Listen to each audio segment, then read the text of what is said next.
Hello everyone.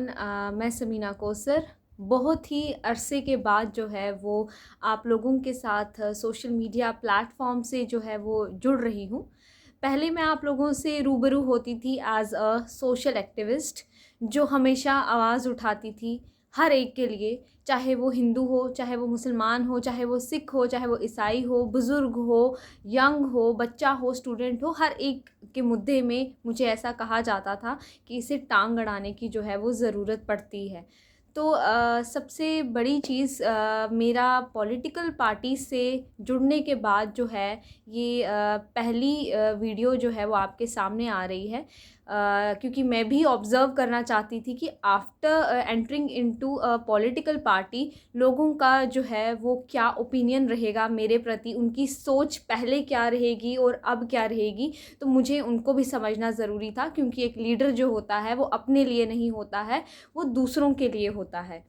और political party से जुड़ना और स्पेशली कांग्रेस से जुड़ना, मेरा इसके पीछे जो रीज़न है वो मैं आपसे शेयर करूँगी, क्योंकि कई लोगों ने ये पॉइंट भी मतलब उठाया था कि समीना जो है वो पॉलिटिकल पार्टी में आ रही है, तो इसका क्या रीज़न है, क्या नहीं है, और स्पेशली कांग्रेस ही क्यों। और बहुत से मीडिया वालों ने अप्रोच किया था कि why I have chosen the Congress party, वो भी उस टाइम पे जब कांग्रेस की इस समय जो है वो बहुत ही वर्स्ट कंडीशन जो है हमें देखने को मिल रही है अकॉर्डिंग टू लोग। लेकिन वो इसलिए वर्स्ट दिख रही है क्योंकि एक्चुअली जो है वो कांग्रेस पार्टी कभी भी हिंदू मुसलमान की लड़ाई खेलकर कभी भी जीत हासिल नहीं करती है। ये इतिहास भी इस बात का गवाह रहा है। और पॉलिटिकल पार्टी में स्टेप इन करना और स्पेशली कांग्रेस में वो मैंने इसलिए किया था क्योंकि मैं जब भी आती थी किसी पंडित को सपोर्ट करने तो मुझे आरएसएस का जो है वो टैग दे दिया जाता था। जब मैं आती थी किसी मुसलमान को सपोर्ट करने के लिए तो मुझे एक स्पेशली मतलब वो जो कहते हैं ना पाकिस्तानी, मतलब उस हिसाब का टैग दे दिया जाता था। तो वो अपने से डिफरेंट किस्म के टैग हटाने के लिए जो है वो मेरे को एक ही पार्टी जो है जो नज़र आई कि वो सेकुलरिज्म के लिए बात करती है, हर एक के लिए बात करती है, युवाओं के लिए बात करती है, यूथ के लिए बात करती है और डेवलपमेंट के ऊपर बात करती है। वो पार्टी मुझे कांग्रेस नज़र आई और मैंने प्राउडली जो है इसे ज्वाइन किया। अब मैं बात करूँगी, जैसे कि रमज़ान चल रहे हैं, नवरात्रे चल रहे हैं, मेरे सभी देशवासियों को जो जो इस वीडियो में मुझे सुन रहा है, मैं नहीं जानती कि कोई विदेश में बैठ के सुन रहा है या देश में बैठ के सुन रहा है। जो भी सुन रहा है, जिनको भी हिंदुस्तान से प्यार है और जो मेरे बाकी भाई बहन जो कहते हैं कि हमें कश्मीर की सेपरेट स्टेट चाहिए और हम इंडियंस नहीं हैं, तो उन्हें भी मैं अपने साथ इंक्लूड करूँगी कि नहीं, आप हमारे सर का ताज हो, हिंदुस्तान का ताज हो। तो ये वीडियो जो भी सुन रहा है ये सबके लिए है कि पिछले दिनों से जो है हम देख रहे थे कश्मीर फाइल्स एंड ऑल, ये सब चल रहा था। रेप सिस्टम जो है वो बढ़ते जा रहा है। वो क्यों बढ़ रहा है? कहीं ना कहीं जो सज़ा है वो फास्ट ट्रैक पे नहीं मिलती है। कुछ ना कुछ करते करते जो निर्भया थी उसे भी काफ़ी सालों के बाद जो है मतलब इंसाफ मिला, लेकिन मिला, ज़रूर मिला। लेकिन फिर भी जो है हम रेप के ऊपर बात करें, हम एसिड अटैक के ऊपर बात करें, तो कभी भी वो चीज़ें कम नहीं हुई। तो वो मैं आज जो है मैं एक छोटे से मुद्दे पे बात करूँगी। लोगों के लिए छोटा मुद्दा है, लेकिन एक लड़की होने के नाते वो मुद्दा जो है वो छोटा नहीं है। और इसीलिए मैं अपना पर्सनल ओपिनियन जो है शेयर करने आई हूँ। मैं एक पॉलिटिकल एक्टिविस्ट होने के नाते जो है वो शेयर करने नहीं आई।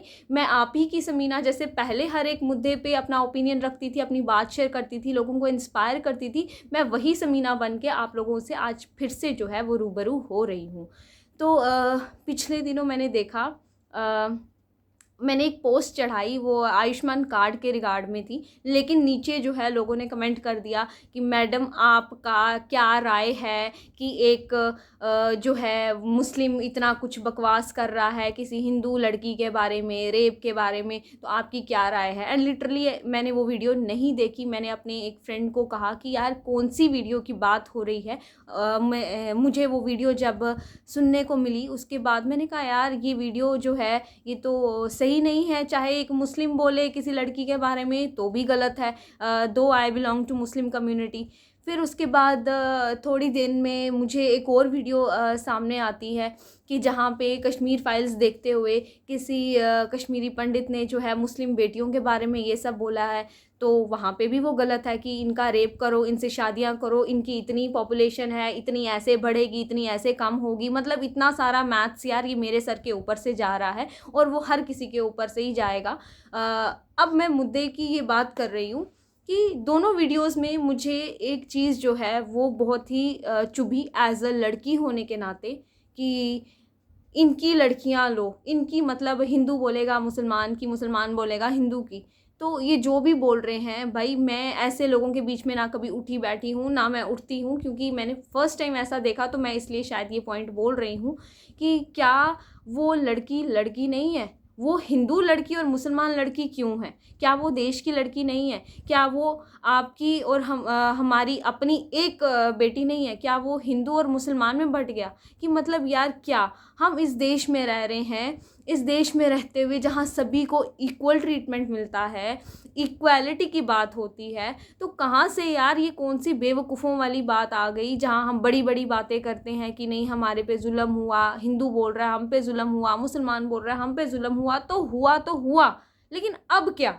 What next? फ्यूचर क्या? अब वो पास्ट को लेके हमें लड़ना है, गन उठानी है, या दूसरा बोलेगा भाई मुस्लिम पॉपुलेशन बढ़ती जा रही है, इनकी बेटियों से शादी करो। ये सब बहुत ही बकवास जो मैंने सुना।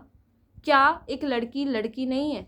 क्या एक लड़की सिर्फ आपके लिए एक मतलब सामान बन के रह गई है? एंड उसके बाद हम लोग जो है वो नवरात्रे मनाते हैं, हम रमज़ान भी मनाते हैं। रमज़ान में तो ऐसा सिस्टम नहीं है कि भाई आप किसी की पीठ पीछे बिद्दत करो या व्हाटएवर, है ना। उसके बाद ना ही नवरात्रे में ऐसा है कि आप मतलब जो है लड़कियों को उल्टा सीधा कहो। इट इज़ ऑल अबाउट कि हम औरतों को एक अच्छा स्टेटस दें। कोई धर्म हमें नहीं सिखाता है कि हमें हिंदू मुसलमान करके लड़ना है ना। कोई भी धर्म नहीं हमें ये चीज़ें सिखाता है कि भाई आप दूसरे की बेटी को गाली दो। तो आपकी बेटी तब सुरक्षित है अगर आप दूसरे की बेटी को भी अपनी बेटी जो है वो मानोगे। कभी ऐसा नहीं कहना कि यार मेरी बेटी के साथ गलत हुआ, अब मेरे को उसके साथ गलत करना है। नहीं, ऐसा नहीं है। फ़ाइन, अगर किसी ने आपकी बेटी के साथ गलत किया, आपको वो दर्द फ़ील करना है कि यार मेरी बेटी के साथ गलत हुआ, उसके साथ गलत नहीं होना चाहिए। तो ये किसी भी मुद्दे पे आ जाना कि भाई हमारे साथ जुल्म हुआ, चलो भाई अब इनका भी वो हो जाए, तो उस चीज़ से मैं बहुत ही डिसअपॉइंट हुई। और ख़ास तौर से रेप जैसी बात से कि भाई इनकी लड़कियों को रेप करो। सुनने में आया एफआईआर भी जो है वो दर्ज हुई। उसके बाद वो जो मॉल वाली सिनेमा हॉल वाली जो है वो भी वीडियो मैंने देखी जिसमें कहा कि इतनी पॉपुलेशन। तो ये सब क्या मतलब आपने माइंड सेट बनाया है कि भाई इतनी इतनी पॉपुलेशन है, हमें ऐसे ऐसे करना है। क्यों भाई साहब? क्या हम किसी की लड़कियां नहीं हैं? क्या तुम्हारी बहनें हमारी कुछ नहीं लगती? तुम्हारी बहनें हमारी बहनें लगती हैं और हम भी तुम्हारी बहनें लगती हैं। तो तुम तब तक ये देश जो है वो सुरक्षित रहेगा जब हमें मिलजुल के रहना है। हम मिलजुल के नहीं रहेंगे तो मुझे लगता है कि हम शायद इंसान ही नहीं है, हम वो नींव ही ख़त्म कर देंगे। क्योंकि इस देश की जो नींव रखी गई वो हिंदू, मुसलमान, सिख, ईसाई सभी के खून से मिलके रखी गई। तो फिर हम कैसे कह दें कि हिंदू की बेटी को मारो, मुसलमान की बेटी को मारो, उसके साथ गलत करो, उसके साथ गलत करो। और मान के चलो कि अगर तुम देश के संविधान को नहीं भी मानते हो लेकिन तुम एक रिलीजन की किताब को मानते हो, क्या वो रिलीजन जिस धर्म के तुम हो, क्या वो रिलीजन की किताब तुम्हें ये हक देती है कि तुम किसी की बेटी के लिए बात करो, चाहे वो किसी भी धर्म की किताब हो? मुझे नहीं लगता कि कोई भी रिलीजन की किताब जो है वो तुम्हें हक देती है कि तुम किसी के लिए उल्टा सीधा कहो। और दूसरी चीज़ ये भी कहना चाहूँगी कि मैं जानती हूँ कई लोग बोलेंगे ये फ़िज़ूल है, ये कोई मुद्दा नहीं है, सीरियस मुद्दा नहीं है, इतने मुद्दे चल रहे हैं, बट एज़ अ लड़की ये मुद्दा है। बहुत कंट्रोल किया मैंने खुद को कि यार नहीं यार, लाइक क्यों, मतलब छोड़ो, जाने दो, हिंदू मुसलमान नहीं, रहने दो, कोई नहीं, वो लोग सिक माइंडेड हैं, पर क्यों? जैसे समीना पहले आवाज़ उठाती थी, समीना आज भी आवाज़ उठाएगी। समीना को कोई रोक नहीं सकता है किसी मुद्दे पे आवाज़ उठाने से, और समीना हमेशा ये बोलती रहेगी कि भाई हिंदू मुसलमान छोड़ो, इंसान बन के रहो। और शायद ये देश जो है वो इंसानों का है, इस देश की नींव जो है वो सेकुलरिज्म पे रही है। ना मेरे को कोई हिंदू कुछ गलत कह रहा है, ना मैं किसी हिंदू को गलत कह रही हूँ, तो तुम भी वैसे ही रहो। हम सब हिंदू मुसलमान भाई भाई बन के रहते हैं, तो भाई बहन बनने में कोई दिक्कत नहीं है। तो शायद तभी हम आगे बढ़ पाएंगे अगर हम सब मिल के चलेंगे। अगर हम दूसरों को काटने में चलेंगे तो भाई काटते ही रहेंगे, ये देश भी ख़त्म हो जाएगा। जैसे कि अभी फसाद लड़ाइयाँ चल रही हैं, हमारे साथ ये हुआ, कश्मीर फाइल्स बनी, मैंने अभी तक नहीं देखी इसलिए मैं उस पर कमेंट नहीं करूँगी। जब मैं देखूँगी फिर मैं उसके ऊपर भी आऊँगी, उस वीडियो पे भी बोलूँगी कि भाई ये क्यों इतना फसाद हुआ। लेकिन मैं अभी बात कर रही हूँ उसके चलते हुए जो बेटियों के ऊपर बात आई, जो लड़कियों के ऊपर बात आई। आप लोग ऐसी बात करेंगे तो शायद हम उस समय वापस चले जाएंगे जिस समय मैं कहती हूँ कि लड़की को पैदा होने से पहले ही मार दिया जाता था, या फिर पैदा होते ही मार दिया जाता था। क्यों? क्योंकि लड़की को ज़िल्लत अगर सहनी है तो वो पैदा हुई ही क्यों, किस लिए? कैसी ये स्कीमें हैं, बेटी बचाओ बेटी पढ़ाओ, ऐसी तो फिर कोई स्कीमें ही नहीं होनी चाहिए। वहाँ पे लिख देना चाहिए कि हिंदू की बेटी को पढ़ाओ, हिंदू की बेटी को बचाओ, हिंदू की बेटी को ऐसे करो, या मुसलमान की बेटी को पढ़ाओ, मुसलमान की बेटी को बचाओ। ऐसा नहीं। अगर आप एक यूनिफॉर्मिटी लाना चाहते हैं तो आप सबको बराबर समझें। आप ऐसा मत बोलें कि हिंदू है मुस्लिम है, आप सबको बराबर समझें और इज़्ज़त से रहें और इज़्ज़त दें। और अगर आपको कोई इज़्ज़त नहीं देता है, स्टिल आप दूसरे को इज़्ज़त दें। शायद वो शर्मिंदगी महसूस करके जो है वो कहीं ना कहीं आपको इज़्ज़त देना शुरू हो जाएगा। शुक्रिया।